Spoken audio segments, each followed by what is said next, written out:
In the heart of America's heartland, where endless fields of corn stretch to meet the horizon, lies the town of Millhaven. From a distance, it appears idyllic, a Norman Rockwell painting come to life. White picket fences line quiet streets, and friendly faces greet you at every turn. But beneath this veneer of small-town charm, a darkness as old as the land itself, a hungry shadow that demands sacrifice. Emily Sutton gripped the steering wheel of her beat-up sedan, knuckles white as she passed the "Welcome to Millhaven" sign. 15 years had passed since she'd last seen those faded letters, since she'd fled this place in the dead of night, heart pounding and lungs burning. Now, at 32, she was back, the prodigal daughter, returned to the fold. As she drove down Main Street, memories assaulted her. The ice cream shop where she and Michael used to spend summer afternoons. The church where her mother's funeral was held. The police station that had been so maddeningly unhelpful when Michael disappeared. Everything looked the same, frozen in time, and yet subtly wrong. The colors seemed too vivid, the smiles of passers-by too wide. Emily's stomach churned as she pulled up to her childhood home. The old Victorian house loomed before her, its windows dark and accusing. She sat in the car for a long moment, gathering her courage. She was only here because her father was dying. One last visit, one last goodbye, and then she could put Millhaven behind her for good. If only it were that simple. The floorboards creaked ominously as Emily entered the house, dragging her suitcase behind her. The air inside was stale, heavy with the scent of decay.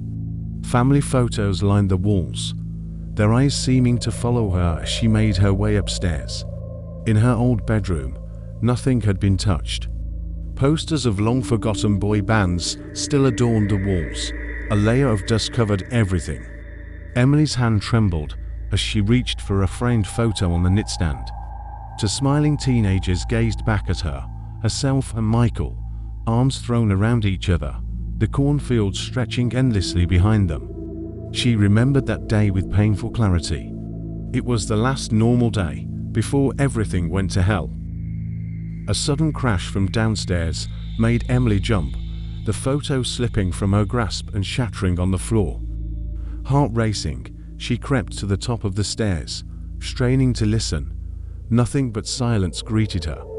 Must have been the house settling, she told herself, but the hairs on the back of her neck stood on end. That night, sleep eluded Emily. She tossed and turned, the too soft mattress feeling like it was trying to swallow her whole. When she finally drifted off, her dreams were plagued by fragments of memory, moonlight glinting off a ritual dagger, inhuman chanting echoing through a decrepit barn, Michael's terrified face as he was dragged into the darkness. She awoke with a strangled gasp, sweat-soaked sheets tangled around her legs. The digital clock on the nightstand read 3:33 a.m., the witching hour. And from somewhere outside, carried on the night breeze, came the faint sound of chanting. Emily's blood ran cold. It couldn't be. They couldn't still be doing this, but as she crept to the window, peering out into the darkness, her worst fears were confirmed. In the distance, at the edge of her father's cornfield, flickering torchlight illuminated a procession of robed figures moving towards the old barn. Memories flooded back, threatening to overwhelm her. 15 years ago, she and Michael had witnessed something in that barn, something that defied explanation, something that had cost Michael his life and had been haunting Emily's nightmares ever since. Her hands shook as she fumbled for her phone, dialing 911 with trembling fingers. But as the dispatcher's voice came on the line, Emily's blood turned to ice. Millhaven Emergency Services. Is this about the harvest, Emily? The voice was calm, emotionless, and terrifyingly familiar. Emily ended the call, her mind reeling. Of course, the whole town was in on it. There would be no help coming. Fighting back panic, Emily pulled on jeans and the sweatshirt. She grabbed a kitchen knife from downstairs, its weight providing little comfort as she slipped out into the night. The corn was high, well over her head, and as she pushed through the thick stalks, she couldn't shake the feeling that the plants were reaching for her, trying to hold her back. The chanting grew louder as she neared the barn, words in an ancient, guttural language that made her skin crawl. Ear, Xoth-Ommog. The air grew thick, charged with an otherworldly energy that made it hard to breathe. Emily's heart hammered in her chest as she crouched at the edge of the cornfield, peering at the barn. The robed figures were filing inside, their torches casting twisted shadows on the weathered wood. From within came sounds that turned her stomach, whimpers, sobs, the unmistakable sound of someone begging for mercy. Gripping the knife so tightly her knuckles turned white, Emily crept towards the barn. Every instinct screamed at her to run, to flee this cursed town, and never look back. But she couldn't, not again. She couldn't let them take someone else. The barn door creaked as Emily eased it open, the sound lost beneath the chanting. The scene that greeted her was straight out of a nightmare, worse than anything her traumatized mind had conjured in 15 years of sleepless nights. The interior of the barn had been transformed into a grotesque cathedral. The walls writhed with fleshy growths that pulsed with sickly bioluminescence. The air was thick with the coppery scent of blood and the cloying sweetness of decay. Robed cultists stood in concentric circles around a central altar, their voices rising and falling in that terrible chant. And there, strapped to the altar, was a sight that made Emily's world tilt on its axis. It was Michael. He looked exactly as he had 15 years ago, not a day older. His eyes, wide with terror and pain, locked onto Emily's. He croaked, his voice barely audible above the chanting. Run. But Emily was rooted to the spot, her mind unable to process the impossible scene before her. How could Michael be here? How could he still be young? And what was that thing behind the altar? It was massive, filling nearly half the barn, a writhing mass of tentacles and gaping maws, pulsing with an otherworldly light. Eyes opened and closed across its surface, each fixing Emily with an alien, hungry gaze. This was Xoth-Ommog, she realized with dawning horror, the entity the cult worshipped, the thing that had haunted her nightmares for 15 years. Ah, Emily, we've been waiting for you. The voice cut through the chanting like a knife. Emily turned, her heart sinking as she recognized the figure approaching her. It was her father, looking healthier than he had in years, resplendent in ornate robes. Dad, Emily whispered, her voice choked with confusion and fear. What is this? What's going on? Her father smiled, but it was a cold thing, devoid of warmth or humanity. This, my dear, is the true face of Millhaven, the secret that keeps our crops bountiful, our town prosperous. For centuries, we have fed Xoth-Ommog blood, flesh, souls, and in return, he blesses us. Emily shook her head, unable to process what she was hearing. No, this isn't real. This can't be real. Oh, but it is, her father said, reaching out to caress her cheek with fingers that felt too cold, too long. And now, my dear, it's time for you to take your place in the eternal harvest. The cultists began to close in around Emily. She lashed out with her knife, the blade slicing through robes and flesh. But there were too many. Hands grabbed her, dragging her towards the altar despite her struggles. No, Emily screamed. Let me go, Michael, help me. But Michael just stared at her with dead eyes, a single tear rolling down his cheek. And Emily understood with sickening clarity.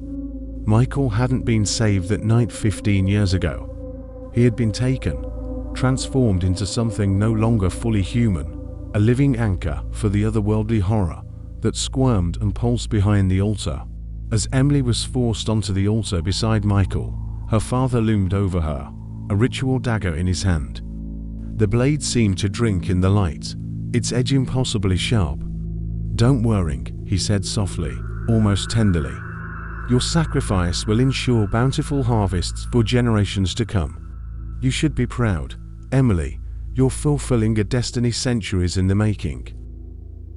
The dagger descended, and Emily screamed. She screamed for the life she was about to lose, for the friend she had failed to save, for the monstrous truth that lay at the heart of her hometown. But most of all, she screamed because as the blade bit into her flesh, as her blood began to flow, she felt something alien and hungry take root in her mind. In that moment, she understood that death would not be an escape. Her consciousness would live on, trapped within the writhing mass of Xoth-Ommog, aware for eternity of the horrors perpetrated in the name of the harvest. The barn dissolved around her, reality fragmenting as Emily felt herself being pulled into something vast and incomprehensible. Glimpses of other times, other sacrifices, flashed before her eyes. She saw Millhaven as it was centuries ago, saw the first bargain struck with the entity that called itself Xoth-Ommog. She saw generations of her own family, leading the cult, feeding the insatiable hunger of their dark god. And she saw the future, an endless cycle of sacrifice and abundance, the cornfields of Millhaven spreading across the country, fed by blood and souls. She saw herself, or something wearing her face, standing in those fields, beckoning new victims with a serene smile and eyes that gleamed with inhuman hunger. Emily tried to scream, to deny the visions flooding her mind, but her voice was lost in the cacophony of countless others, the accumulated anguish of all those sacrificed to the eternal harvest. With a final, wrenching sensation, Emily felt her sense of self begin to dissolve. Her last coherent thought was a desperate plea, directed at anyone who might be listening. Stay away from Millhaven. Don't trust the smiles. Don't eat the corn. Run, before it's too late. Then Emily Sutton was gone, another soul lost to the insatiable hunger of Xoth-Ommog. In the barn, the cultists' chanting reached a fever pitch. The thing behind the altar pulsed and writhed, growing larger as it absorbed its latest sacrifice. Emily's father smiled beatifically, blood dripping from the ritual dagger. "The harvest is complete," he intoned. "May our fields be fertile and our bounty plentiful." "Ear, ear, Xoth-Ommog," the cultists responded in unison. Outside, the first light of dawn began to creep over the horizon. The robed figures dispersed, returning to their homes and their mundane lives. By the time the sun rose fully, Millhaven would once again be the picture of small-town American charm. But in the cornfields that surrounded the town, something stirred. The stalk swayed in a breeze that wasn't there, and deep within the earth, ancient hungers began to awaken. The harvest was complete, but the cycle was eternal. And somewhere out there, another unsuspecting soul was driving towards Millhaven, drawn by the promise of wholesome, small-town living. The corn grew tall and strong, nourished by blood and souls. And at the edge of the fields, just barely visible, stood a figure.